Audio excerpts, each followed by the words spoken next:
એક વખત એક કૂતરા અને ગધેડા વચ્ચે શરત લાગી કે શહેરના એક ચોકે જે સૌથી પહેલા દોડીને પહોંચી જશે એ આ એરિયામાં રાજ કરશે.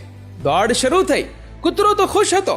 એને લાગ્યું કે હું તો ઝડપથી દોડું છું, આ ગધેડાને તો આસાનીથી હરાવી દઈશ. બંને દોડવા લાગ્યા. પણ કૂતરાને શું ખબર કે દરેક મહોલ્લાના ચોકમાં ઘણા બધા કૂતરાઓ એની રાહ જોઈ રહ્યા હશે.